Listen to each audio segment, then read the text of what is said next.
إن الحمد لله نحمده ونستعينه ونستغفره ونعوذ بالله من شرور أنفسنا ومن سيئات أعمالنا من يهده الله فلا مضل له ومن يضلله فلا هادي له وأشهد أن لا إله إلا الله وحده لا شريك له وأشهد أن محمدا عبده ورسوله أما بعد فإن خير الحديث كتاب الله وخير الهدي هدي محمد صلى الله عليه وسلم وشر الأمور محدثاتها وكل محدثة بدعة وكل بدعة ضلالة وكل ضلالة في النار.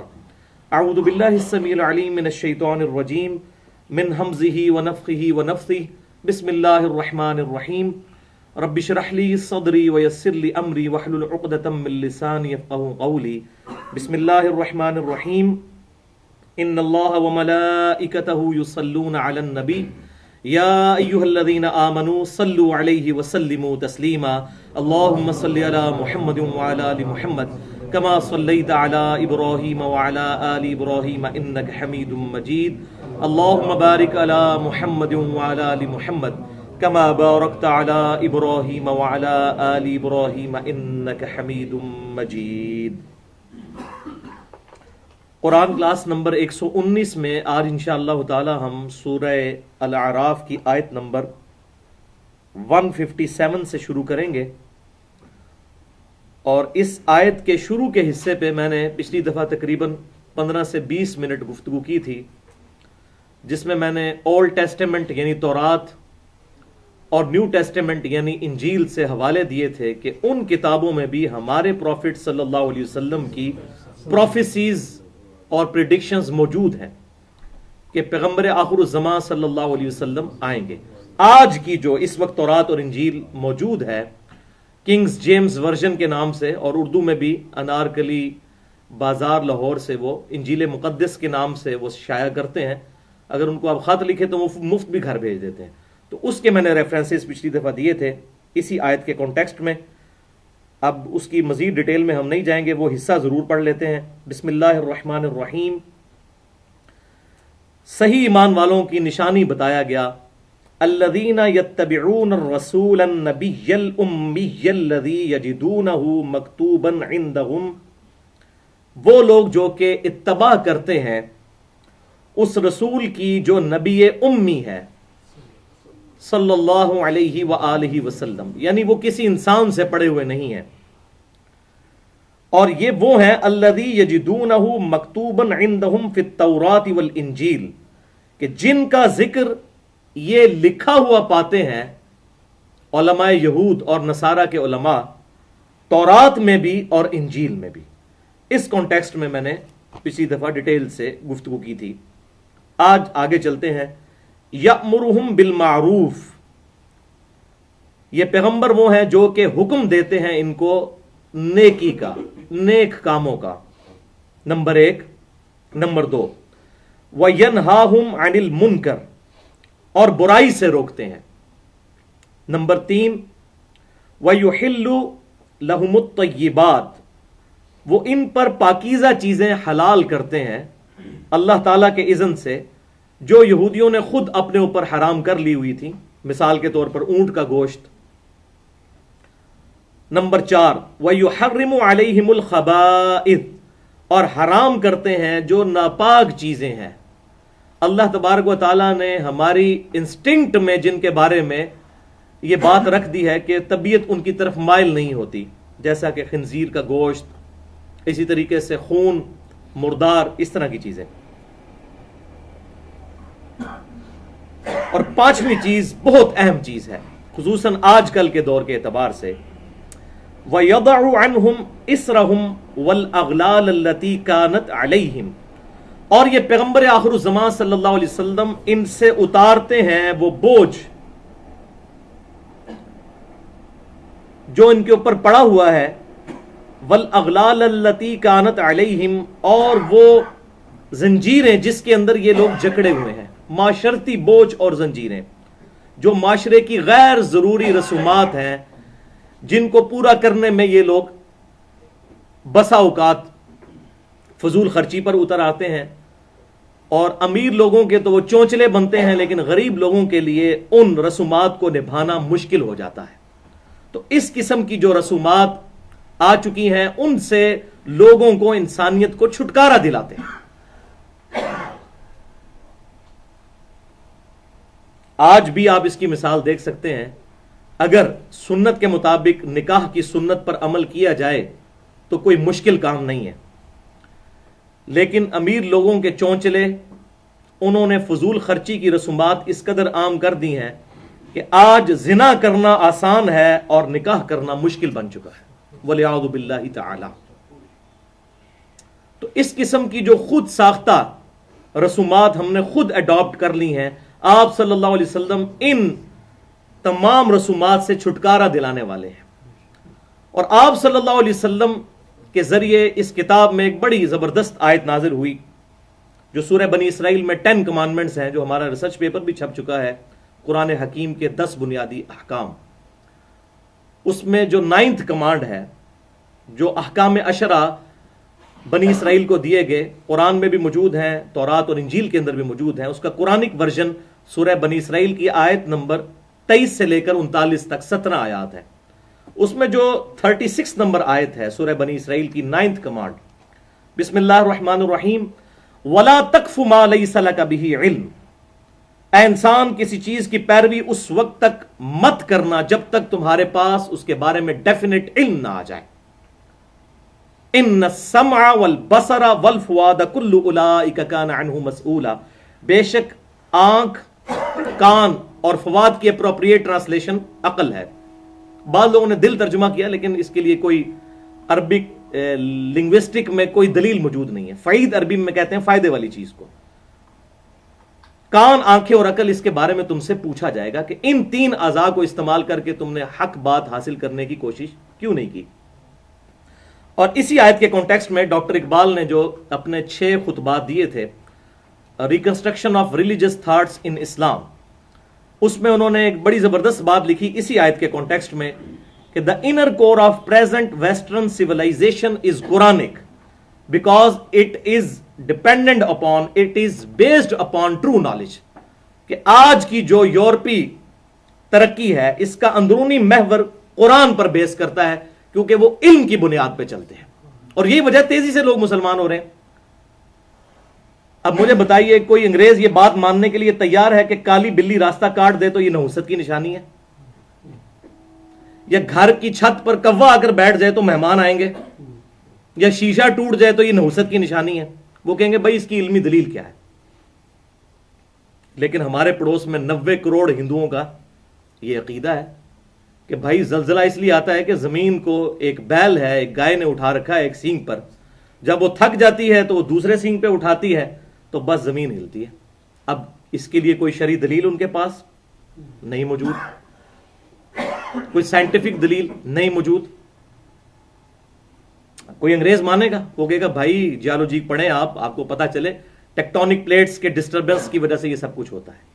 ہاں، یہ بات وہ بھی مانتے ہیں کہ یہ پلیٹس ایک divine source, super natural agency, supreme being, super natural authority ہے جو ان تمام چیزوں کو کنٹرول کیے ہوئے ہے. اس بات کو مانتے ہیں کہ پیچھے کوئی چیز کنٹرول کر رہی، لیکن فزیکل فینومینا یہ ہے. تو inner core of present western civilization is Quranic. آج کی جو موجودہ ویسٹرن سیولائزیشن ہے اس کی انر کور جو ہے وہ قرآنک ہے، دلیل کے بغیر بات نہیں مانتے.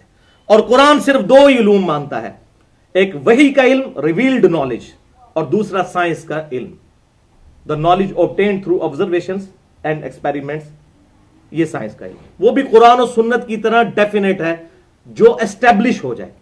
بلکہ ابراہیم علیہ السلام نے اپنے رب کی جو دلیل پیش کی تھی وہ کیا تھی؟ میرا رب وہ ہے جو مشرق سے سورج نکالتا ہے. فزیکل فینومینا آف نیچر، یہ ڈیفینیٹ ہے. پیٹرول آگ کو بھڑکا دیتا ہے اور پانی آگ کو ٹھنڈا کرتا ہے، یہ ڈیفینیٹ علم ہے. یہ قرآن و سنت کی طرح حجت ہے. اللہ تعالیٰ اس کا پابند نہیں ہے. ایک دفعہ ابراہیم علیہ السلام کے لیے آگ ٹھنڈی ہوئی ہے، روزانہ نہیں ہوتی، وہ معجزہ تھا. لیکن فزیکل فینومینا آف نیچر تو ڈیفینیٹ ہے یہ اللہ تعالیٰ کا. تو یہ تمام کی تمام چیزیں، یہ دونوں ریویلڈ نالج اور ایکوائرڈ نالج، یہ 2 نالج ہیں. اس پہ میں نے بڑی ڈیٹیل سے گفتگو کی ہے، مسئلہ نمبر 39 کے نام سے 35 منٹ کی. علم وحی اور علم سائنس کی اہمیت اور ان کا دائرہ کار۔ بہرحال یہاں پر اس سے مجھے یہ ضمناً بات یاد آ گئی کہ آپ صلی اللہ علیہ وسلم نے انسانیت کو توہمات سے نکال کر ڈیفینیٹ علم کے اوپر اپنے عقائد اور نظریات کی بنیاد رکھنے کی ترغیب دلائی ہے۔ وَلَا تَقْفُ مَا لَيْسَ لَكَ بِهِ عِلْمٌ إِنَّ السَّمْعَ وَالْبَصَرَ وَالْفُؤَادَ كُلُّ أُولَٰئِكَ كَانَ عَنْهُ مسؤولا۔ اللہ اکبر۔ اب جناب ہمارا امتحان شروع ہونے لگا ہے اگلی اسی پورشن میں۔ فَالَّذِينَ آمَنُوا، تو پس جو لوگ ایمان لائیں گے اس پیغمبر پہ، تو ان کی پھر 3 ذمہ داریاں ہیں، خالی دودھ پینے والے مجنو نہیں۔ ایمان لانے والوں کو کیا کرنا پڑے گا؟ نمبر 1، فَالَّذِينَ آمَنُوا بِهِ، جو ان پر ایمان لے کر آئیں گے، وَعَزَّرُوهُ، اور ان کی تعظیم کریں گے، نمبر 1۔ نمبر 2، وَنَصَرُوهُ، اور ان کی مدد کریں گے آپ صلی اللہ علیہ وسلم کی، اور نمبر 3، وَاتَّبَعُوا النُّورَ الَّذِي أُنزِلَ مَعَهُ، اور اس نور کی پیروی کریں گے جو ہم نے ان کے ساتھ اتارا، یعنی یہ قرآن پاک۔ یہ 3 ذمہ داریاں ہیں۔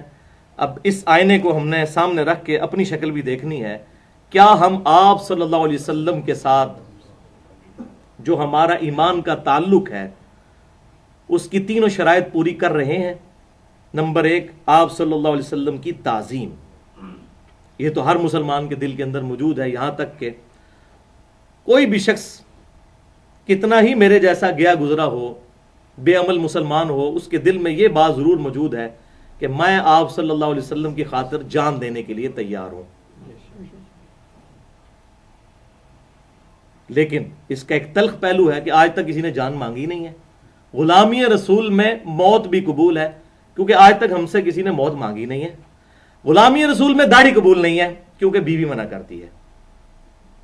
غلامی رسول میں حجاب قبول نہیں ہے، معاشرے کا سامنا کیسے کریں گے؟ عورتوں کو تو شانہ بشانہ مردوں کے چلنا ہے، تو اگر چہرے کا نقاب کریں گے تو کیسے چلیں گے؟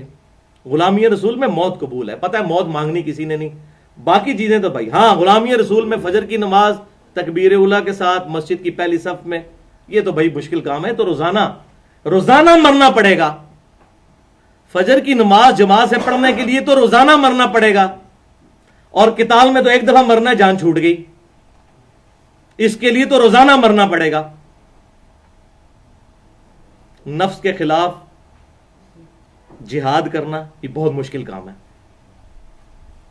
تو اس کے لیے روزانہ مرنا پڑے گا۔ تو تعظیم صرف یہ نہیں ہے کہ آپ صلی اللہ علیہ وسلم کا نام مبارک آئے تو ہم صلی اللہ علیہ وآلہ وسلم کہہ لیں، بلکہ پریکٹیکلی اس کو ریسپانس کرنا ہے۔ صحیح بخاری اور صحیح مسلم کی متفقن علیہ حدیث ہے، کتاب الایمان چیپٹر میں، تم میں سے کوئی شخص اس وقت تک مؤمن ہی نہیں ہو سکتا جب تک کہ میں اسے اس کے ماں باپ اولاد سب لوگوں سے بڑھ کر عزیز نہ ہو جاؤں۔ تو اس کا کیا مطلب ہے کہ ماں باپ اولاد سب لوگ ایک طرف کھڑے ہو جائیں اور آپ صلی اللہ علیہ وسلم کا حکم دوسری طرف ہو، تو پوری دنیا کی پرواہ کیے بغیر اپنے محبوب صلی اللہ علیہ وسلم کا دامن کرم تھام لیا جائے۔ یہ مطلب ہے اس کا مطلب نعرے لگانا نہیں ہے، صرف جوش سے گلا پھاڑنا نہیں ہے، بلکہ پریکٹیکل۔ ان کی تعظیم، وَنَصَرُوهُ، اور آپ کی مدد۔ اب آپ صلی اللہ علیہ وسلم کی مدد کیا ہے؟ کہ آپ صلی اللہ علیہ وسلم نے کوئی ذاتی کاروبار نعوذ باللہ من ذالک بنایا تھا کہ جو آپ امتیوں کے حوالے کر گئے کہ میرے بعد اس کو چمکانا؟ آپ صلی اللہ علیہ وسلم کی زندگی کا ایک ہی مشن تھا، ایک مشن، جو قرآن پاک میں کم از کم 4 دفعہ آیا۔ بسم اللہ الرحمن الرحیم، یتلو علیہم آیاتہ ویزکیہم ویعلمہم الکتاب والحکمہ۔ اور یہ وہ آیت ہے جس پہ اللہ تعالیٰ نے سورہ آل عمران کے اندر 164 نمبر آیت میں احسان جتایا ہے کہ اللہ تعالیٰ لقد من اللہ علی المؤمنین اذ بعث فیہم رسولا من انفسہم۔ اللہ کا احسان ہے کہ اس نے مومنین میں انہی میں سے ایک رسول کو مبعوث کیا، یتلو علیہم آیاتہ، جو اس قرآن کی آیات ان پر تلاوت کرتے ہیں، وَيُزَكِّيهِمْ، اور اس کتاب کے ذریعے ان کا تزکیہ کرتے ہیں۔ اور جب بیسک تزکیہ ہو جاتا ہے وَيُعَلِّمُهُمُ الْكِتَابَ وَالْحِكْمَةَ، تو اس کتاب کو پھر صحیح طریقے سے ان کے دلوں میں راسخ کرتے ہیں اور حکمت کی باتیں قرآن اور اسی کی ایکسپلینیشن سنت جو صحیح الاسناد احادیث سے ڈیرائیوڈ ہو وہ سکھاتے ہیں. وَإِن كَانُوا مِن قَبْلُ لَفِي ضَلَالٍ مُبِينٍ. اور اس قرآن کے اور محبوب صلی اللہ علیہ وسلم کے آنے سے پہلے یہ لوگ کھلی گمراہی میں تھے. کون؟ صحابہ کرام علیہم رضوان.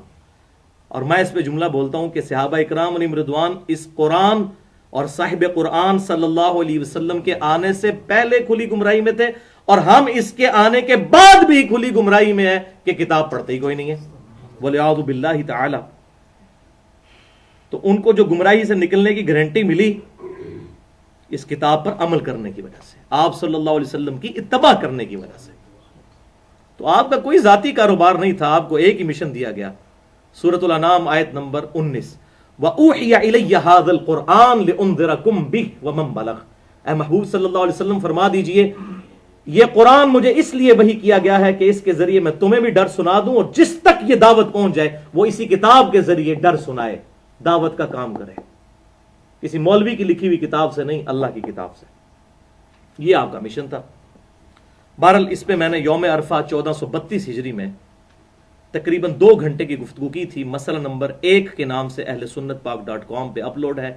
امام الانبیاء کی دعوت قرآن، 50 آیات سے قرآن کی دعوت کا خلاصہ، اور تقریباً 8 صحیح الاسناد احادیث میں نے، جن میں سے 7 صحیح بخاری اور صحیح مسلم سے تھیں، وہ بیان کی تھیں.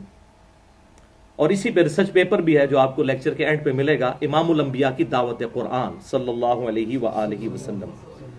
تو آپ صلی اللہ علیہ وسلم کی مدد کرنی ہے، وَنَصَرُوهُ، مدد کرنی ہے. عیسیٰ علیہ السلام نے کیا کہا؟ من انصاری اللہ، کون ہے جو اللہ کے لیے میری مدد کرے؟ کوئی ذاتی کام کے لیے مدد نہیں، بلکہ اللہ تعالیٰ کی دین کی اشاعت کے لیے مدد کرنا. ذاتی مدد تو نہیں. ذاتی تو پیغمبروں نے کوئی ایسا کاروبار نہیں چھوڑا کہ وہ آنے والے فالوورز کو کہیں کہ بھئی اس کے پیچھے چلنا شروع کر دو اور اس کو چمکانا شروع کر دو. دین کے لیے مدد، اور قیامت تک کے لیے ہر امتی کی رسپانسبلٹی ہے کہ وہ آپ صلی اللہ علیہ وسلم کا پیغام دوسروں تک پہنچائے. صحیح بخاری اور صحیح مسلم کی متفق علیہ حدیث ہے، آپ صلی اللہ علیہ وسلم نے جو یوم النحر کا خطبہ دیا تھا، ایک تو صحیح مسلم میں حدیث ہے جو حجۃ الوداع کا خطبہ ہے، کتاب الحج چیپٹر میں انٹرنیشنل نمبر کے مطابق 2950، اس میں تو آپ صلی اللہ علیہ وسلم نے فرمایا کہ میں اپنے بعد تم میں وہ چیز چھوڑ کر جا رہا ہوں جسے مضبوطی سے پکڑ لوگے کبھی گمراہ نہیں ہوگے، وہ اللہ کی کتاب ہے. اور پھر آپ صلی اللہ علیہ وسلم نے ارشاد فرمایا کہ کل کو جب میرا رب تم سے پوچھے گا کہ میں نے اپنے رب کا پیغام تم تک پہنچا دیا تو کیا جواب دو گے؟ تو سب نے کہا یا رسول اللہ صلی اللہ علیہ وسلم، ہم گواہی دیں گے کہ آپ صلی اللہ علیہ وسلم نے اللہ کا پیغام ہم تک پہنچا دیا. آپ صلی اللہ علیہ وسلم نے ہمیں نصیحت فرمائی اور بڑی خیر خواہی فرمائی. تو آپ صلی اللہ علیہ وسلم نے 3 دفعہ اپنی شہادت کی انگلی آسمان کی طرف بلند کی، اللہم اشہد، اللہم اشہد، اللہم اشہد، اے اللہ گواہ رہنا، گواہ رہنا، گواہ رہنا.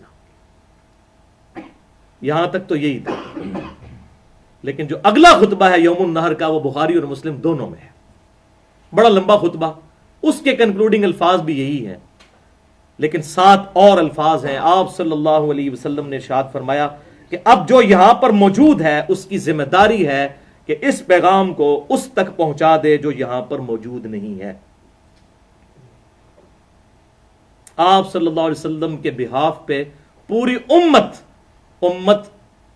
دعوت کا کام کرنے والی امت ہے، یہ پیغام پہنچانا ہے. تو یہ ہے آپ صلی اللہ علیہ وسلم کی مدد. اللہ وَاتَّبَعُوا النُّورَ الَّذِي أُنزِلَ مَعَهُ، اور اتباع کرو اس نور کی جو ان کے ساتھ ہم نے نازل کیا، یہ کتاب اللہ. اب اس کے اندر تو سب کچھ ہی آ گیا، یہ بالکل سپرلیٹو ڈگری آ رہی ہے. پہلے کہا تعظیم کرو، مدد کرو، اور ہاتھی کے پاؤں میں سب کا پاؤں، سب سے بڑی بات کر دی کہ اس نور کی پیروی کرو، اس کتاب کی پیروی کرو. آپ صلی اللہ علیہ وسلم نے اپنی وفات سے 2.5 مہینے پہلے جو خطبہ دیا ہے حجۃ الوداع کے بھی بات، صحیح مسلم میں اوپر تلے 4 احادیث ہیں انٹرنیشنل نمبرنگ کے مطابق 6225 سے لے کر 6228 تک، جسے غدیر خم کا خطبہ کہتے ہیں، جو اہل سنت اور اہل تشیع کے ہاں کامن خطبہ ہے. جو ہم نے اپنے منہج پہ بھی لکھا ہوا ہے کہ آپ صلی اللہ علیہ وسلم نے غدیر خم نامی جگہ پر پڑاؤ فرمایا مدینہ شریف واپس آتے ہوئے حج کے بعد. اب یہ خطبہ حجۃ الوداع کے بھی بعد کا خطبہ ہے، اسے بھی سپر سیڈ کرنے والا ہے. اور کنکلوڈنگ الفاظ ہیں، اے لوگو آگاہ ہو جاؤ، میں بھی ایک انسان ہوں، قریب ہے کہ اللہ کا قاصد یعنی موت کا فرشتہ میرے پاس آئے اور میں اس کی دعوت قبول کر لوں. میں اپنے بعد تم میں دو بھاری چیزیں چھوڑ کر جا رہا ہوں. ان میں سے پہلی چیز اللہ کی کتاب ہے، اس میں ہدایت ہے، اس میں نور ہے. تم اللہ کی کتاب کو پکڑو، اپنا تعلق اس کتاب کے ساتھ مضبوط کرو. اللہ کی کتاب اللہ کی رسی ہے، جو اسے پکڑے گا ہدایت پر ہوگا، جو چھوڑ دے گا گمراہ ہو جائے گا. وَلِعَاذُ بِاللَّهِ تَعَالَى. قرآن میں ہے نا وَاعْتَصِمُوا بِحَبْلِ اللَّهِ جَمِيعًا وَلَا تَفَرَّقُوا. یہ صحیح مسلم کی حدیث نے بتایا یہ ہے اللہ کی رسی. اور پھر زید بن ارقم کہتے ہیں آپ صلی اللہ علیہ وسلم ہمیں ترغیب دلاتے رہے اللہ کی کتاب، اللہ کی کتاب، اللہ کی کتاب. اور پھر فرمایا دوسری چیز میرے اہل بیت ہیں، میں اپنے اہل بیت کے معاملے میں تمہیں اللہ سے ڈراتا ہوں، میں اپنے اہل بیت کے معاملے میں تمہیں اللہ سے ڈراتا ہوں، میں اپنے اہل بیت کے معاملے میں تمہیں اللہ سے ڈراتا ہوں. کیونکہ آپ صلی اللہ علیہ وسلم کو یہ غیبی خبر دی جا چکی تھی کہ آپ کی امت آپ کی وفات کے بعد آپ کے اہل بیت کے ساتھ برا سلوک کرے گی. لہذا جن لوگوں نے بھی سیدنا علی رضی اللہ تعالیٰ عنہ کو تنگ کیا یا سیدنا حسین ابن علی رضی اللہ تعالیٰ عنہ کو شہید کیا، بنو امیہ کی ظالم حکومت، چاہے یزید ابن معاویہ ہو یا عبید اللہ ابن زیاد ہو، ان تمام کا معاملہ ہم اللہ کے سپرد کرتے ہیں. ہم کسی سے محبت نہیں کرتے، ہم الحمدللہ اہل بیت سے محبت کرتے ہیں. بہرحال اس میں جو پورشن ہے قرآن کو پکڑنے کا، اور وہ جو دوسری حدیث ہے وہ اس سے بہت نچلے لیول کی روایت ہے المستدرک للحاکم میں، انٹرنیشنل نمبر کے مطابق 318 نمبر حدیث، کہ میں اپنے بعد تم میں دو چیزیں چھوڑ کر جا رہا ہوں. وہ حجۃ الوداع کے موقع پر جنہیں مضبوطی سے پکڑے رہو گے تو کبھی گمراہ نہیں ہوگے. ایک اللہ کی کتاب اور دوسرے اس کے محبوب صلی اللہ علیہ وسلم کی سنت.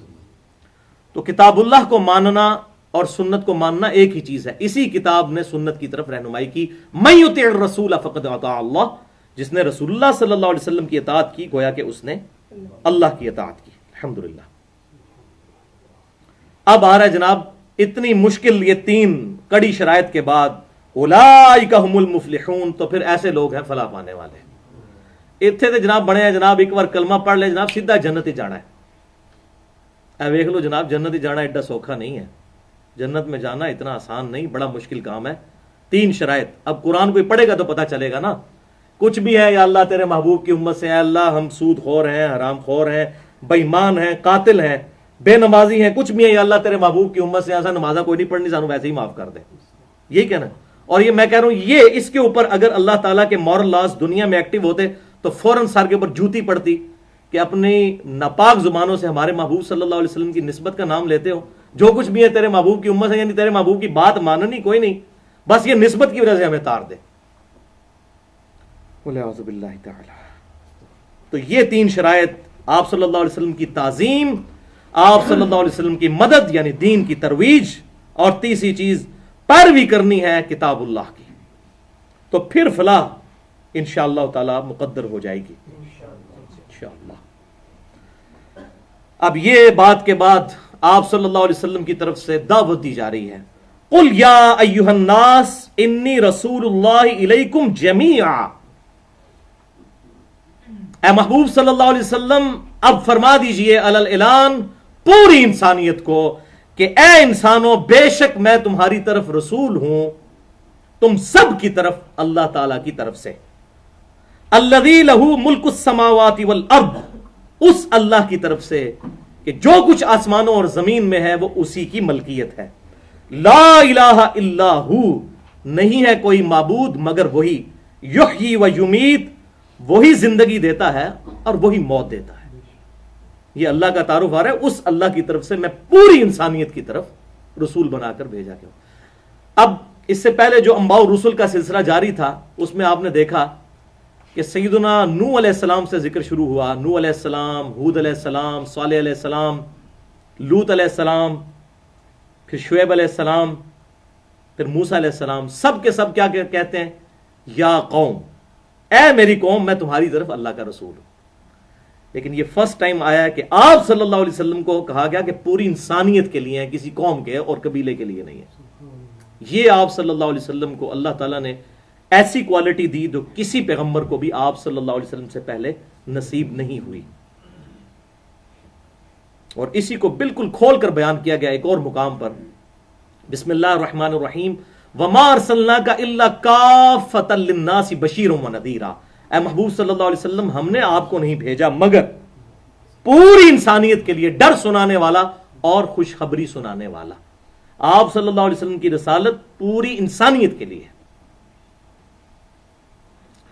اسی کانٹیکسٹ میں ایک اور حدیث ہے, صحیح بخاری اور صحیح مسلم کی متفق علیہ حدیث ہے. آپ صلی اللہ علیہ وسلم نے ارشاد فرمایا کہ اللہ تعالیٰ نے 5 ایسی چیزیں ہیں جو مجھ سے پہلے کسی پیغمبر کو عطا نہیں کی. صحیح بخاری اور صحیح مسلم دونوں کے اندر ہے.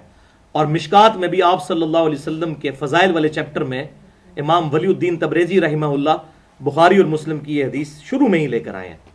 5 ایسی چیزیں.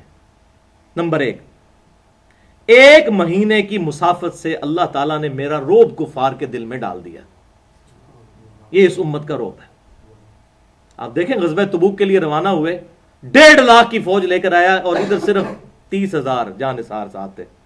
لیکن اس وقت تو بڑی بدماشی سے چڑھ دوڑا, لیکن جب آپ صلی اللہ علیہ وسلم قریب پہنچے تو بہت پہلے ہی وہ پھر فوج لے کر بھاگ گیا, جنگ کے لیے تیار نہیں ہوا. کاش وہ جنگ ہو جاتی تو اسی وقت ہی رومن امپائر گر جاتی, جو بعد میں اتنی صحابہ کرام کی قربانیوں سے سیدنا عمر رضی اللہ تعالیٰ عنہ کے مبارک دور میں روم فتح ہوا. دوسری چیز, میرے لیے ساری زمین کو مسجد بنا دیا گیا, سجدے کی جگہ. میرا امتی جہاں چاہے نماز پڑھ سکتا ہے. یہ مجھ سے پہلے کسی پیغمبر کے لیے نہیں ہوا. پرٹیکولر مخصوص جگہیں ہوتی تھیں, ایون سفر سے بھی جب وہ ساری نمازیں جمع کرتے رہتے تھے, پھر الٹیمیٹلی کسی مسجد میں جا کر نماز پڑھا کرتے تھے, سجدے کی جگہ. چاہے وہ ٹیمپل ہو, چاہے وہ جو ہے کوئی اور جگہ ہو, بہرحال مخصوص کی ہوئی ہوتی تھی. تیسری چیز, مال غنیمت کو میرے لیے حلال کر دیا گیا, یعنی کافر میدان جنگ میں جو مال چھوڑ کر بھاگ جائیں گے وہ میرے لیے حلال کر دیا گیا. مجھ سے پہلے کسی پیغمبر کے لیے یہ حلال نہیں تھا.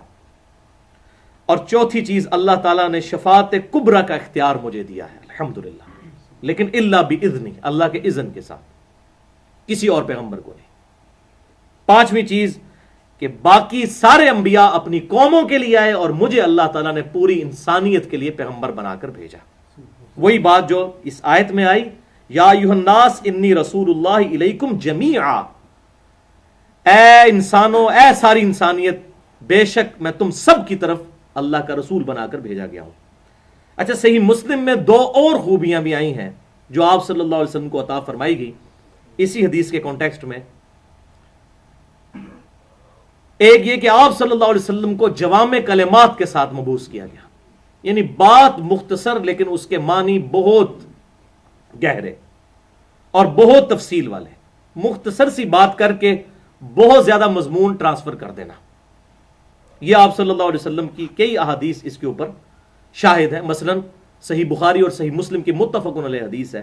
صحیح بخاری کی پہلی حدیث یہی ہے, انما الاعمال بالنیات, اعمال کا دار و مدار نیتوں پر ہے. اب یہ کہنے کو تو ایک جملہ ہے, لیکن اس پہ کتابیں لکھی جا سکتی ہیں, کتابیں در کتابیں لکھی جا سکتی ہیں. تو جوامع کلمات کے ساتھ. اور دوسری خوبی کہ آپ صلی اللہ علیہ وسلم نے فرمایا کہ اللہ تعالیٰ نے نبوت کا سلسلہ مجھ پر مکمل فرما دیا. مجھے اللہ تعالیٰ نے خاتم النبیین اور خاتم النبیین, دونوں خاتم بھی اور خاتم بھی بنا کر بھیجا. بہرحال اس حوالے سے میں نے تقریباً 40 منٹ گفتگو کی ہے مسئلہ ختم نبوت کے اوپر, اور جو قادیانیوں کا سٹانس ہے اس کو پازیٹیولی دلائل کے ساتھ ایڈریس کیا ہے قرآن پاک سے, مسئلہ نمبر 40 کے نام سے. فآمنوا باللہ ورسولہ, پس ایمان لاؤ اللہ پر اور اس کے رسول پر. النبی الامی الذی یؤمن باللہ وکلماتہ, اور کس رسول کے اوپر جو نبی امی ہے. امی کی تعریف میں پچھلی دفعہ بڑی ڈیٹیل سے کر چکا. اور اس نبی کی اپنی شان کیا ہے, الذی یؤمن باللہ, جو کہ خود بھی اللہ پر ایمان لاتے ہیں. فانا اول المسلمین, جو سورۃ الانعام میں آیا, سب سے پہلے میں فرما بردار ہوں. آپ صلی اللہ علیہ وسلم کی زبان مبارک سے کہلوایا گیا جو ایمان لاتے ہیں اللہ پر و کلماتی اور اس کے کلام پر. اب یہ جو مشہور آیت ہے سورۃ البقرہ کی آخری آیت, آمن الرسول بما انزل الیہ من ربہ والمؤمنون, یہ رسول ایمان لے کر آئے ہیں اس پر جو اللہ تعالیٰ نے ان کی طرف نازل کیا اور ان کے ساتھی بھی ایمان لے کر آئے. یعنی محمد بن عبداللہ ایمان لے کر آئے ہیں محمد الرسول اللہ پر صلی اللہ علیہ وآلہ وسلم. جب خود کانفیڈنٹ کوئی انسان ہوگا وہی پھر آگے دعوت پیش کرے گا. تو سب سے پہلے آپ صلی اللہ علیہ وسلم نے اپنی نبوت کی تصدیق کی اور پھر آپ صلی اللہ علیہ وسلم یہ دعوت لے کر اٹھے تو صحابہ اکرام علیہم رضوان آپ کے ساتھ شامل ہوئے. تو وہ نبی امی وہ ہیں جو ایمان لاتے ہیں اللہ پر اور اس کے کلام پر جو ان کی طرف نازل ہوا, یعنی کتاب اللہ.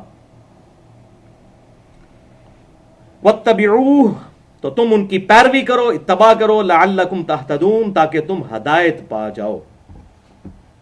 ہدایت کا کرائٹیریا یہ ہے کہ آپ صلی اللہ علیہ وسلم کی پیروی اختیار کرنی ہے. صرف نام لینے سے کام نہیں چلنا, پیروی اختیار کرنی ہے. اب اس پہ اگر بولا جائے تو گھنٹوں اس پہ بھی چاہیے کہ یہ پیروی ہے کیا.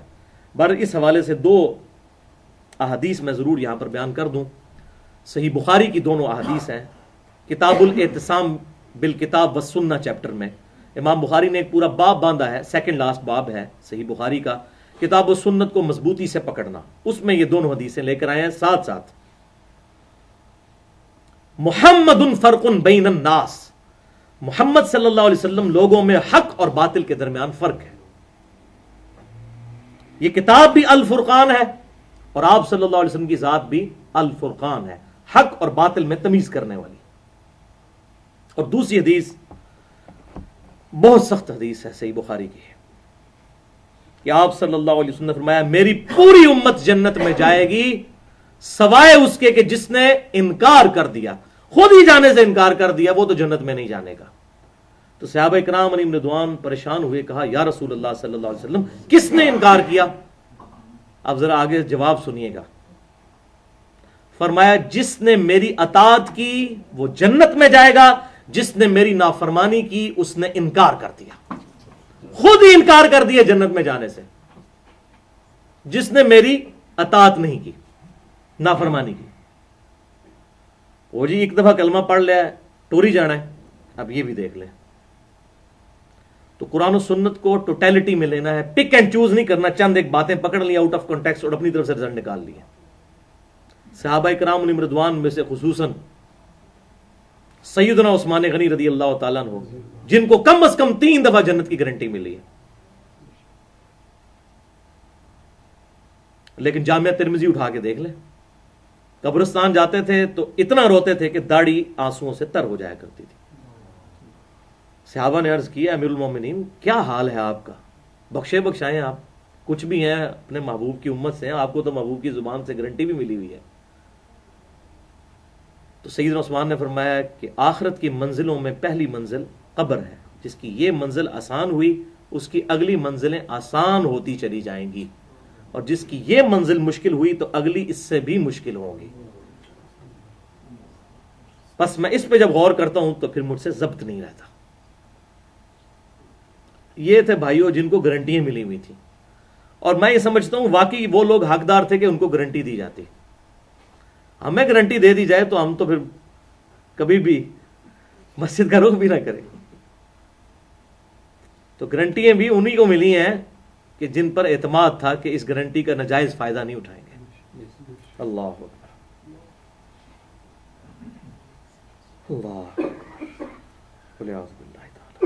اب پھر موسیٰ علیہ السلام کا ذکر شروع ہو رہا ہے کہ بیچ میں یہودی علماء کو دعوت آئی, اور پھر اب اچھا یہ قرآن کا اب سٹائل دیکھا ہے, قرآن بور نہیں ہونے دیتا. قرآن کا سٹائل عام کتابوں والا نہیں ہے, ونس اپان اے ٹائم ایک دفعہ کا ذکر ہے پھر شروع ہو گیا. اس طرح کی صرف 2 صورتیں ہیں قرآن میں, سورہ یوسف ہے اور سورہ طٰہٰ ہے. یوسف علیہ السلام کے ذکر پہ وہ اور موسیٰ علیہ السلام, لیکن اس میں بھی ٹیسٹ ہے عام کتاب. باقی پورا قرآن پاک اس کا سٹائل ہے خطابت کا سٹائل, جو قرآن کے تعارف کے میں نے تقریباً تعارف پہ 1.25 گھنٹے گفتگو کی تھی. اس میں نے بتایا تھا قرآن کا سٹائل ہے خطابت کا، اور خطبہ جو ہوتا ہے اس میں ایک مرکزی مضمون ہوتا ہے، اور پھر اس مضمون کو اگلے کے دل میں راسخ کرنے کے لیے، دماغ میں اتارنے کے لیے مختلف مثالیں دی جاتی ہیں ادھر ادھر سے، اور پھر بات کو کنکلوڈ کیا جاتا ہے. تو یہ 114 صورتیں اللہ تعالیٰ کے 114 ڈیوائن اوریجنز ہیں، اللہ کے خطبات ہیں، خطبات الہیہ ہیں. اور خطبے کا سٹائل یہی ہوتا ہے، جب مقرر تقریر کر رہا ہوتا ہے تو یہ نہیں ہوتا کہ وہ کہتا ہے ایک دفعہ کا ذکر ہے اور پھر شروع ہو جاتا ہے، نہیں، بیچ میں واقعہ بھی سنائے گا، کوئی مثال بھی دے گا، کسی کا ذکر، تاکہ آڈینس جو ہے وہ بور نہ ہو. اور قرآن کا بھی سٹائل یہی ہے. موسیٰ علیہ السلام کا ذکر آیا، ان کی قوم کا وہاں سے نکلنے کا ذکر آیا، اور پھر ساتھ ہی دعوت آ گئی. اب پھر موسیٰ علیہ السلام کی طرف روئے سخن ہو گیا. وَمِن قَوْمِ موسیٰ، اور موسیٰ علیہ السلام کی قوم میں سے اُمَّةٌ يَهْدُونَ بِالْحَقِّ، ایک گروہ ایسا تھا جو حق کی طرف رہنمائی کرتا تھا. وَبِهِ يَعْدِلُونَ، اور وہ عدل کرنے والا تھا حق کے ساتھ. یعنی اہل حق ہمیشہ موجود رہتے ہیں، یہ نہیں کہ پوری بنی اسرائیل قوم ہی جو ہے وہ حق راستہ چھوڑ گئی تھی. ان میں دعوت الی الحق کرنے والے، امر بالمعروف و نہی عن المنکر کرنے والے لوگ موجود تھے. اور یہ پرٹیکولر آ رہی اسی میں، نیکی کا حکم دینا اور برائی سے روکنا. آگے اصحاب سبت کا واقعہ بھی آ جائے گا. وَقَطَّعْنَاهُمُ اثْنَتَ عَشَرَةَ أَسْبَاطًا أُمَمًا، اور ہم نے بانٹ دیا تھا ان کو 12 قبیلوں میں. سیدنا یعقوب علیہ السلام کے 12 بیٹے تھے، تو ہر بیٹے کی جو نسل چلی وہ 12 قبائل بنی اسرائیل کے بن گئے. اسرائیل لقب ہے یعقوب علیہ السلام کا، جو کہ پوتے ہیں سیدنا ابراہیم علیہ السلام کے اور بیٹے ہیں سیدنا اسحاق کے علیہم السلام، علی نبینا وعلیہ الصلوۃ والسلام. وَأَوْحَيْنَا إِلَى مُوسَىٰ، اور ہم نے موسیٰ علیہ السلام کی طرف وحی کی. إِذِ اسْتَسْقَاهُ قَوْمُهُ أَنِ اضْرِبْ بِعَصَاكَ الْحَجَرَ، جب ان کی قوم نے پانی کو طلب کیا تو ہم نے حکم دیا کہ اس آسا کو ماریے پتھر کے اوپر. فَانْبَجَسَتْ مِنْهُ اثْنَتَ عَشَرَةَ عَيْنًا، تو پھوٹ نکلیں گے اس میں سے 12 چشمے. اب ظاہر قبائلی سسٹم کے اندر آپ کو پتہ ہے یہاں بھی قبائلوں میں آپس میں لڑائیاں ہو جاتی ہیں، تو اللہ تعالیٰ نے اس قبائلی سسٹم میں پھوٹ سے بچنے کے لیے 12 ان کے لیے چشمے الگ الگ بنا دیا، اور ان کی نشانیاں مقرر کر دی. انہوں نے اپنی اپنی گھاٹ پہچان لی، اس کا ذکر آ گیا. قد علم کل اناس مشربہم، اور ہر گروہ نے اپنے پینے کے مقام کو جان لیا. یہ ابھی بھی چشمے موجود ہیں لیکن ان میں پانی نہیں ہے. قرآن پاک کے تاریخی مقامات جو انڈیا کے کچھ پروفیسرز نے وہ فلمائی ہے، ایک ویڈیو وہاں پر فزیکلی وزٹ کیا، تو یہ ابھی بھی ان کی نشانیاں موجود ہیں. وَظَلَّلْنَا عَلَيْهِمُ الْغَمَامَ، اور ہم نے ان پر سایہ کر دیا تھا بادل کا. ظاہر صحرائے سینا میں تھے اور بالکل وہاں پہ کوئی درخت بھی نہیں تھا، تو اللہ تبارک و تعالیٰ نے معجزانہ طور پر ان پر بادل کا سایہ کر دیا تھا. وَأَنزَلْنَا عَلَيْهِمُ الْمَنَّ وَالسَّلْوَىٰ، اور ہم نے ان پر من اور سلوہ یہ 2 چیزیں نازل فرمائی تھی. من کیا تھا؟ یہ شبنم کی طرح کچھ قطرے برستے تھے، اور وہ سمجھ لیں آپ یہ جس طرح وہ ہمارے یہ چھوٹے چھوٹے جو بندے ان کو کہتے ہیں، شکر پارے یا بندیاں جو ہوتی ہیں، بس اس فارم میں وہ ایک میٹھی سی چیز ان کے لیے بن جاتی تھی. یہ من تھا. ان کے لیے کاربوہائیڈریٹس کا بندوبست آپ سمجھ لیں اللہ تعالیٰ نے قدرتی طور پہ کر دیا. اور سلوا جو ہے یہ پرندوں کے جھنڈ آتے تھے اور وہاں پر آگے بیٹھ جاتے تھے، ان کو آسانی سے وہ شکار کر کے تو اپنی پروٹینز جو ہیں وہ اسی سے پوری کرتے تھے. تو اللہ تعالیٰ نے دونوں چیزوں کا اہتمام ان کے لیے وہاں پر کر دیا تھا بغیر محنت کے. 6 لاکھ کے قریب امت ہے اور موجیں مار رہی ہے، لیکن ناشکری قوم. اب ناشکری انہوں نے کیا کی؟ انہوں نے کہا جی یہ تو ہم تنگ آ گئے منو سلوا کھا کے. سورۃ البقرہ میں اس کا ذکر موجود ہے. انہوں نے کہا ہمارے لیے کوئی مسور کی دال ہو، کوئی چٹخے دار چیزیں ہوں، کوئی پیاز ہو، اس طرح کی ساری چیزیں ہوں، ترکاری ہو. تو پھر اللہ تعالیٰ ہمیں اس طرح کی چیزیں کھانی ہیں تو پھر زمین میں ہل چلانا پڑے گا، زمین میں اتر جاؤ اور وہاں پر یہ محنت کرو، ہم تمہیں دیں گے. اب یہ اگر تمہیں جو غیبی کھانا اگر ایکسیپٹیبل نہیں ہے تو اس طرح کا کھانا ہے تو پھر محنت کرنی پڑے گی. دنیا تو اللہ نے اسباب کے ساتھ جوڑی ہوئی ہے. وَمَا ظَلَمُونَا وَلَكِنْ كَانُوا أَنفُسَهُمْ يَظْلِمُونَ، تو ہم نے ان پر کوئی ظلم نہیں کیا تھا بلکہ وہ اپنی جان پر خود ظلم کرنے والے تھے، خود ہی ناشکرے تھے، خود ہی اللہ تعالیٰ کی نعمتوں سے بھاگنے والے تھے. تو اللہ تعالیٰ نے پھر ان سے نعمتیں چھینی. اب ان کی ناشکریوں کی کچھ داستان شروع ہو رہی ہے یہاں سے کہ انہوں نے کہاں کہاں پر غلطی کی. وَإِذْ قِيلَ لَهُمُ اسْكُنُوا هَٰذِهِ الْقَرْيَةَ، جب ہم نے ان کو کہا کہ آباد ہو جاؤ اس شہر میں، وَكُلُوا مِنْهَا حَيْثُ شِئْتُمْ، اور کھاؤ پیو جہاں سے چاہو اس شہر میں. وَكُلُوا مِنْهَا حَيْثُ شِئْتُمْ، یہی آیا تھا.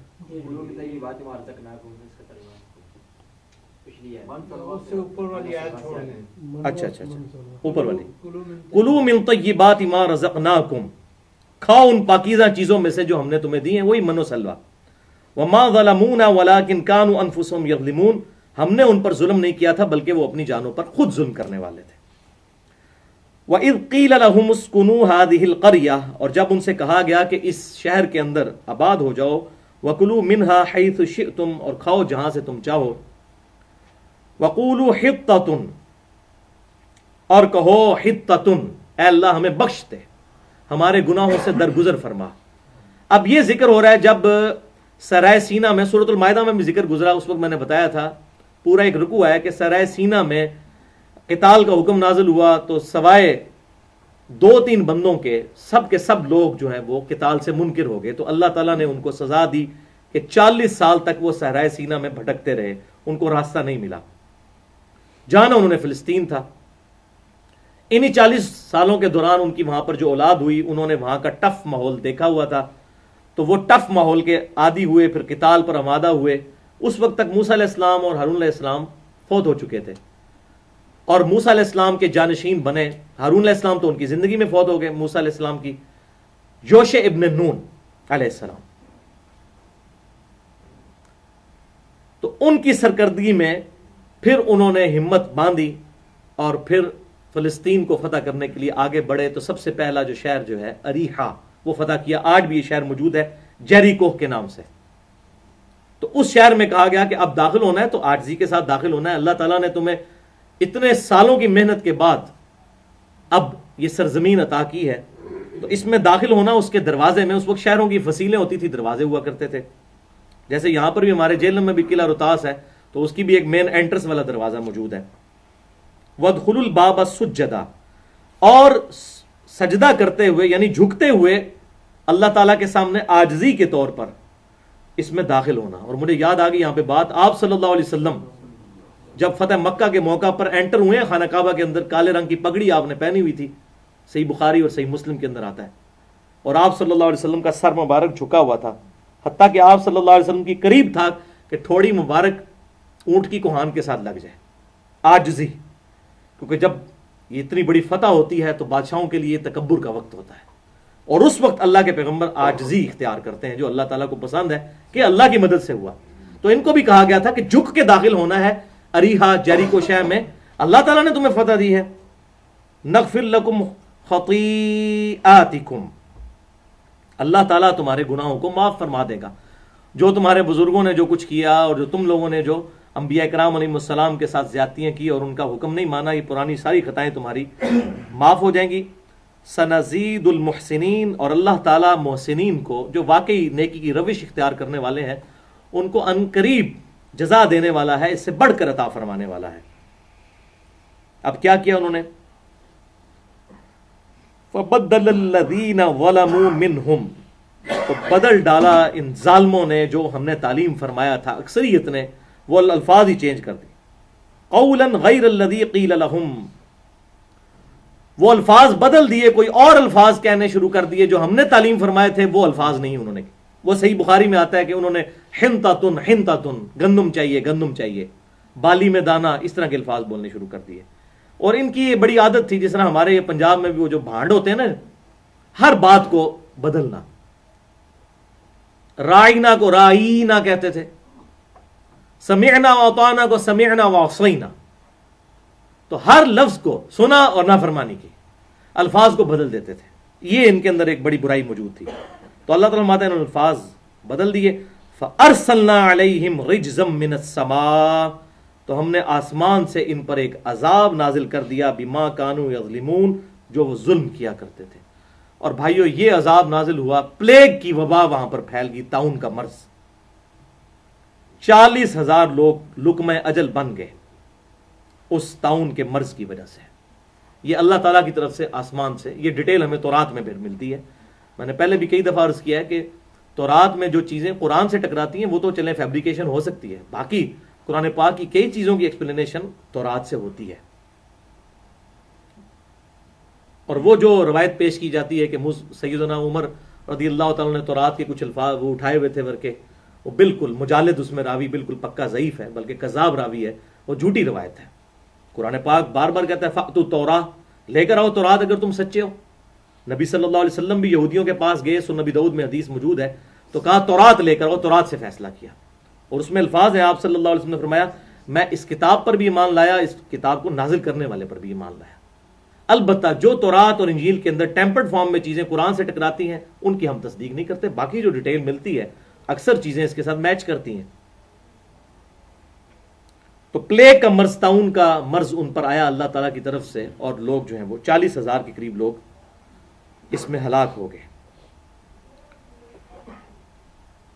وَاسْأَلْهُمْ عَنِ الْقَرْيَةِ الَّتِي كَانَتْ حَاضِرَةَ الْبَحْرِ، اور پوچھئے ان سے اس بستی کا حال بھی جو کہ سمندر کے کنارے پر آباد تھی، بنی اسرائیل کی ایک. اور میں نے بتایا وہ سمندر یہ پورا سمندر نہیں تھا، یہ سمندری جھیلیں تھیں جن کو اب جوڑ کے تو نہر سوئس بنا دی گئی ہے. چھوٹی چھوٹی سمندری جھیلیں تھیں، اور اسی کو موسیٰ علیہ السلام نے کراس کیا تھا.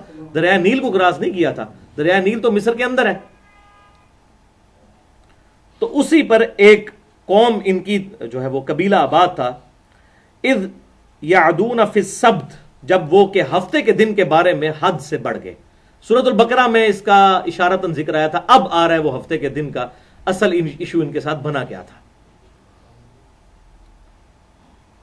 اذ تأتیہم حیتانہم یوم سبتہم شرعا و یوم لا یسبتون، جبکہ ان کے پاس مچھلیاں آ جاتی تھیں اچھلتی ہوئی نیزوں کی مانند ہفتے والے دن، اور اس دن جبکہ ہفتے کا دن نہ ہوتا تو اس دن وہ پھر نہ آتی. ان کو ہفتے کے دن شکار کرنے سے منع کیا گیا تھا، تو اللہ تعالیٰ نے ایسا معاملہ کیا کہ وہ ہفتے والے دن ان پہ آزمائش پڑتی تھی کہ وہ بالکل شرارتیں کرتی ہوئی مچھلیاں پھدکتی تھی ان کی نظروں کے سامنے. اب ہفتے والے دن شکار کرنے پہ پابندی ہے. میرا خیال ہے کہ مچھلیوں کی بھی چھٹی سینس کو پتہ چل گیا ہوگا کہ آج کے دن یہ شکار نہیں کرتے، وہ بھی چھیڑنے کے لیے آتی ہوں گی. ان کو پتہ چل گیا تھا کہ بھئی اس دن شکار نہیں ہوتا، اور عام دنوں میں وہ دور چلی جاتی تھی. تو اب ظاہر ہے زیادہ دیر تک تو صبر نہیں ہوتا، الا یہ کہ ایمان پختہ ہو. اسی طرح کا ذکر سورۃ المائدہ میں بھی آیا ہے کہ اے ایمان والو، احرام کی حالت میں تم پر ہم نے شکار کرنا منع کیا، اور اللہ تعالیٰ تمہیں آزمائے گا شکار کے ذریعے.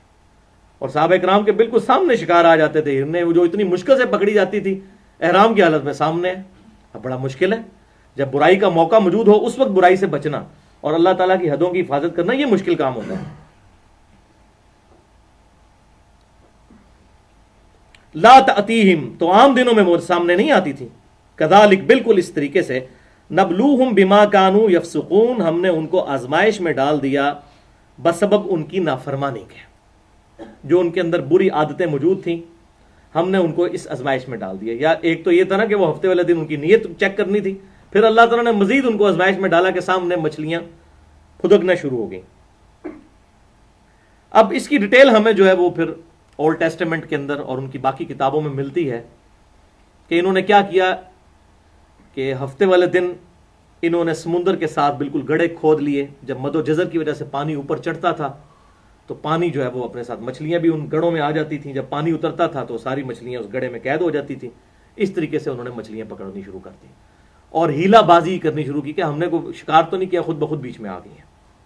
یہ وہی ہے جو ہمارے بھی 300-400 سال پہلے علماء نے مل کے جو فتاوی عالمگیریہ لکھا، اس میں بھی اس قسم کے بڑے ہیلے موجود ہیں. مثال کے طور پہ ایک ہیلا فتاوی عالمگیریہ میں موجود ہے، در مختار کے اندر بھی موجود ہے، کہ اگر کسی شخص کے پاس سونا ہو اور وہ نصاب کی حد تک پہنچ چکا ہو، سال پورا ہونے سے ایک دن پہلے اپنی بیوی کو گفٹ کر دے تو اس پہ زکات ہی کوئی نہیں، کیونکہ سال پورا نہیں ہوا. اور جب بیوی پہ سال پورا ہونے لگے وہ ایک دن پہلے خاوند کو گفٹ کر دے. یہ کہتے ہیں نہیں بزرگوں نے اسلام کی خدمت کی ہے، یہ خدمت کی ہے، اور اس طریقے سے زکات ہی فرض نہیں ہوگی. یہ ہیلا بازیاں اس طرح لوگ کرتے ہیں. تو یہ عوام الناس تو اس قسم کی حرکتیں بہت کم کرتی ہے، بیسیکلی علماء ہی یہ کام کر رہے ہوتے ہیں. عام آدمی کو تو کھٹک جاتی ہے کہ بھئی یہ تو بھئی ہیلے کر رہے ہیں، ہیلے بازیوں سے کام لے رہے ہیں. بولے اعوذ باللہ تعالی. اسی طریقے سے کچھ عرصہ پہلے میں وہ کیو ٹی وی پہ دیکھ رہا تھا کہ وہ مفتی اکمل صاحب سوال لوگوں کے جواب دیتے ہیں، تو ایک کال آئی، انہوں نے پوچھا کہ جی یہ بینک کا سود حلال ہے کہ حرام ہے؟ تو انہوں نے کہا کہ جی آپ بتائیے آپ بات کہاں سے کر رہے ہیں. میں سوچنے لگ پڑا اس سے کیا تعلق ہے، بات کہاں سے کر رہے ہیں؟ تو اس نے کہا جی میں انڈیا سے بول رہا ہوں. انہوں نے کہا جی انڈیا میں کھا سکتے ہیں، مسلمان ملک کے اندر آپ سود نہیں کھا سکتے، انڈیا کے اندر کھا سکتے ہیں، کیونکہ اگر آپ ان سے سود نہیں لے کے کھائیں گے تو یہ اسی سود کو آپ کے خلاف استعمال کریں گے. وہ تو پھر آپ یہاں سے بھی نہ لیں تو ادھر کا پیسہ بھی ہمارے حکمران لوٹ رہے ہیں، تو ادھر بھی کھانا شروع کر دیں. تو اس قسم کی ہیلی بازیوں سے حرام کو حلال اور حلال کو حرام کر دینا، اور یہ بیسیکلی علماء ہی کرنے والے ہیں. اسی لیے میں نے 1.5 گھنٹے کی گفتگو کی ہے مسئلہ نمبر 51 کے نام سے اہل سنت پاک .com پر، رزق حرام، فتنہ مال، دنیا پرستی کا انجام اور اس کا علاج، جس میں نے بتایا کہ قرآن پاک میں جتنی آیات حرام خوری پہ آئی ہیں، یہ میرا چیلنج ہے اس ویڈیو کے ذریعے، ساری آیات علماء کے بارے میں، ادھر بھی آگے آ جائے گا، علماء کے بارے میں پرٹیکولر، جو دین بیچ دیتے ہیں چند ٹکوں کے، بس حق بات قبول نہیں کرتے. بولے اعوذ باللہ تعالی. اب کیا ہوا جناب؟ جب انہوں نے اس طریقے سے ہیلہ بازیوں سے شکار کرنا شروع کیا تو اب قوم موسیٰ علیہ السلام میں 3 گروہ بن گئے. ایک تو وہ لوگ تھے جو اس برائی میں مبتلا ہو گئے کہ انہوں نے شکار کرنا شروع کر دیا، ہفتے کے دن کی پاسداری نہیں کی. دوسرے وہ لوگ ہوئے کہ جو اس گناہ میں قطعاً شریک نہیں ہوئے، لیکن انہوں نے ان کو روکا بھی نہیں. انہوں نے کہا جی اپنی پلی نبھاؤ، ایک کر دیں تھے آپ عذاب دے شکار ہوں گے. اور تیسرے تھے سلیم الفطرت لوگ جو خود بھی اس حرام کام سے بچے اور ان کو بھی روکا، نہیں انل منکر انہوں نے کیا.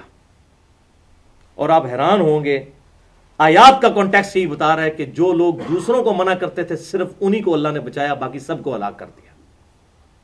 باقی آخرت میں جو معاملہ ہونا ہے وہ ہونا ہے، دنیا میں ایسا ہی ہونا ہے. اور اس کانٹیکسٹ میں احادیث بھی موجود ہیں، میں جلدی جلدی اس کو کور کر لیتا ہوں. وَإِذْ قَالَتْ أُمَّةٌ مِّنْهُمْ، جب ان میں سے ایک گروہ نے کہا، یہ گروہ تھا جو درمیانہ گروہ تھا، جو خود تو برائی نہیں کر رہا تھا لیکن روک بھی نہیں رہا تھا. تو اب انہوں نے جو لوگ ان کو برائی سے روک رہے تھے ان کو بھی کہا کہ کیا ضرورت ہے جی اپنی پلی نبھاؤ. جس نے یہاں بھی لوگ کہتے ہیں جناب تسی اپنی قبر ہی جانا ہے، میں اپنی قبر میں جانا ہے. اب قرآن کا فلسفہ بالکل اس کے اپوزٹ ہے. اللہ اکبر. جب اس گروہ نے کہا ان میں سے لِمَ تَعِظُونَ قَوْمًا اللَّهُ مُهْلِكُهُمْ أَوْ مُعَذِّبُهُمْ، تم کس لیے نصیحت کرتے ہو اس قوم کو کہ قریب ہے کہ اللہ تعالیٰ ان کو ہلاک کرے یا ان پر عذاب بھیجے، عذابًا شدیدا، بہت شدید عذاب ان کے اوپر. قالوا معذرةً الى ربکم، انہوں نے کہا ہم اس لیے کر رہے ہیں تاکہ ہم اللہ تعالیٰ کے حضور اپنی معذرت پیش کر سکیں کہ یا اللہ ہم سے تو اتنا ہی ہو سکتا تھا کہ ہم ان کو زبان سے روک دیتے. اللہ، یہ ہوتے ہیں اللہ کے لیے حمیت رکھنے والے، گونگے شیطان نہیں کہ خود نیکیاں کر رہے ہیں اور شیطان کو ننگا ناچنے دیں. وہ جی ہم تو اپنی نمازیں پڑھ رہے ہیں، خیر ہے، لوگ کرتے ہیں تو کرتے رہے. الی ربکم، اپنے رب کے حضور ہم معذرت پیش کر سکیں اس لیے ان کو روک رہے ہیں. ولعلہم یتقون، تاکہ وہ لوگ جو ہیں وہ ڈر جائیں، شاید ہماری دعوت کی وجہ سے پیچھے ہٹ جائیں، تقوی کی روش اختیار کریں. فلما نسوا، پھر جب انہوں نے فراموش کر دیا، ما ذکروا بہ، کہ جس کی نصیحت کی گئی تھی ان کو کہ ہفتے کے دن شکار نہیں کرنا، انجینا الذین ینہون عن السوء، تو ہم نے نجات دے دی انہیں جو برائی سے روکنے والے تھے، امر بالمعروف و نہی عن المنکر، بلکہ نہی عن المنکر کرنے والے.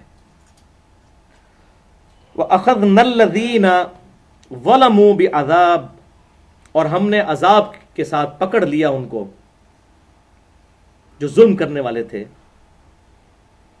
بَئِیسٍ بِمَا كَانُوا يَفْسُقُونَ، بوجہ اس کے کہ وہ نافرمانی کیا کرتے تھے. اب یہ جو ظلم کرنے والے کون ہیں؟ پرٹیکولر تو وہی ہیں کہ جنہوں نے شکار کیا، لیکن تیسرے گروہ کا بیچ میں ذکر نہیں آیا کہ اس کا کیا بنا. وہ بھی بیسیکلی ظلم کرنے والا ہی تھا، کیونکہ امر بالمعروف و نہی عن المنکر نہ کرنا بھی گناہ کبیرہ اور حرام ہے، وہ بھی ظلم ہے، وہ بھی ظلم کی ایک فارم ہے۔ کامیابی کے لیے 4 شرائط ہیں، الا الذین آمنوا وعملوا الصالحات وتواصوا بالحق وتواصوا بالصبر۔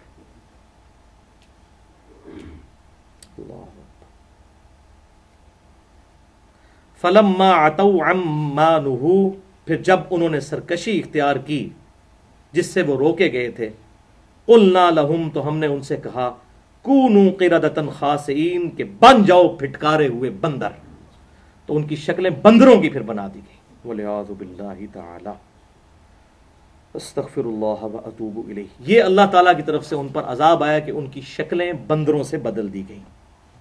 اب اس کانٹیکسٹ میں تھوڑا میں اس کو بریف کر دوں۔ صحیح مسلم کے اندر یہ حدیث موجود ہے، آپ صلی اللہ علیہ وسلم نے ارشاد فرمایا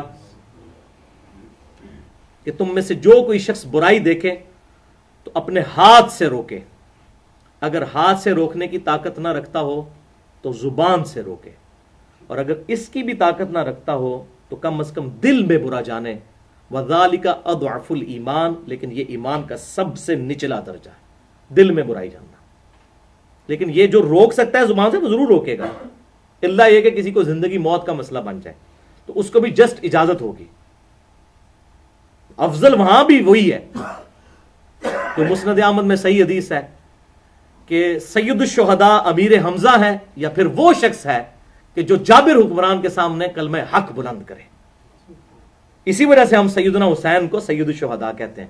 وہ کہتے ہیں جی وہ تو امیر حمزہ ہے، بھئی پوری حدیث پڑھے، امیر حمزہ بھی سید الشہداء ہے، اور ہر وہ شخص جو جابر حکمران کے سامنے کلمہ حق بلند کرے وہ بھی سید الشہداء ہے۔ قیامت تک کے لیے یہ بشارت ہے، جو بھی جابر حکمران کے سامنے کلمہ حق بلند کرے وہ سید الشہداء ہے۔ اسی پہ میں نے پورا لیکچر بھی دیا ہے، فکر حسین تحریک خلافت کی روح ہے۔ یہ فکر حسین یہ ہے کہ برائی کے ساتھ کمپرومائز نہیں کرنا، جان جاتی ہے تو چلی جائے، حق کے لیے آواز ضرور بلند کرنی ہے، چاہے آپ کے ساتھ تھوڑے سے لوگ بھی موجود ہیں۔ اس میں میں نے یہ ساری احادیث امر بالمعروف و نہی عن المنکر کی بتائی تھی، 1 گھنٹے کی تقریباً وہ گفتگو ہے۔ بہرحال 3 حدیثیں یہاں پر اہم ہیں۔ ایک تو یہ حدیث میں نے صحیح مسلم کی سنا دی، دوسری حدیث صحیح بخاری کی ہے۔ آپ صلی اللہ علیہ وسلم نے ارشاد فرمایا کہ نیکی کی دعوت کرنے والے اور برائی سے روکنے والے لوگوں کی مثال اس قافلے کی سی ہے جو سمندر میں سفر اختیار کرے، ایسی کشتی میں جس کی 2 منزلیں ہوں، اور پانی جو ہے وہ اوپر والی منزل میں ہو، کچھ لوگ نچلی منزل میں ہوں، کچھ اوپر والی منزل میں۔ نیچے والے لوگوں کو پانی پینے کے لیے، پانی استعمال کرنے کے لیے اوپر والی منزل میں جا کے پانی لینا ہو پڑے، پھر وہ آپس میں مشورہ کریں کہ ہمیں بار بار سیڑھیاں چڑھنی پڑتی ہیں، تو کیوں نہ پانی تو ہمارے نیچے موجود ہے، وہ کشتی کو کھودنا شروع کر دیں کلہاڑے سے کہ پانی ہمارے قریب ہو جائے گا۔ اب جب وہ یہ کام کریں گے تو کیا ہوگا؟ کشتی ڈوب جائے گی۔ تو آپ صلی اللہ علیہ وسلم نے فرمایا یہی مثال ہے امر بالمعروف و نہی عن المنکر کرنے والوں کی۔ پھر آپ صلی اللہ علیہ وسلم نے ارشاد فرمایا کہ اب اوپر والی منزل کے لوگ اگر نچلوں کو روکتے ہیں اس برائی سے تو خود بھی بچتے ہیں اور ان کو بھی بچاتے ہیں، اور اگر نہیں روکتے تو ہم تو ڈوبے ہیں صنم، تمہیں بھی لے ڈوبیں گے۔ وہ جو میں نے کہا تھا نا کہ جنہوں نے اصحاب سبت کو نہیں روکا وہ بھی عذاب کا شکار ہوئے، اس کی دلیل یہ صحیح بخاری کی حدیث ہے، انٹرنیشنل نمبر کے مطابق 6286 نمبر ہے۔ اگر وہ کہیں گے جی یہ تو اپنی منزل کھود رہے ہیں، کھودتے رہیں۔ تو امر بالمعروف و نہی عن المنکر یہ بہت امپورٹنٹ چیز ہے۔ اور تیسری حدیث جامعہ ترمذی، سنن نبی داؤد، سنن ابن ماجہ میں انتہائی کریٹیکل حدیث ہے۔ آپ صلی اللہ علیہ وسلم نے ارشاد فرمایا کہ جب لوگ برائی کو ہوتا دیکھیں اور قدرت کے باوجود اسے روکنے کی کوشش نہ کریں تو پھر اللہ تعالیٰ کا عذاب ان سب پر آئے گا اور سب کو ہلاک کر دے گا، اور تم لوگوں کی دعائیں بھی اللہ تعالیٰ قبول نہیں پھر کرے گا۔ یعنی جو لوگ خود برائی نہیں کر رہے تھے ان پر بھی اللہ کا عذاب آ جائے گا اگر وہ برائی کو نہیں روکتے۔ والعیاذ باللہ تعالی۔ اسی کانٹیکسٹ میں وہ آیت ہے، 1.5 منٹ رہ گیا، وہ نکال لیجئے، سورۃ الانفال کی آیت نمبر 25، بلو قرآن میں 180 نمبر پیج کے اوپر ہے، آخر میں آخری دو آیات سورۃ الانفال کی آیت نمبر 24 اور 25. بسم اللہ الرحمن الرحیم.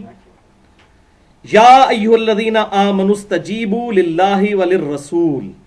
اے ایمان والو قبول کیا کرو اللہ تعالیٰ کی دعوت کو اور اس کے رسول کی دعوت کو.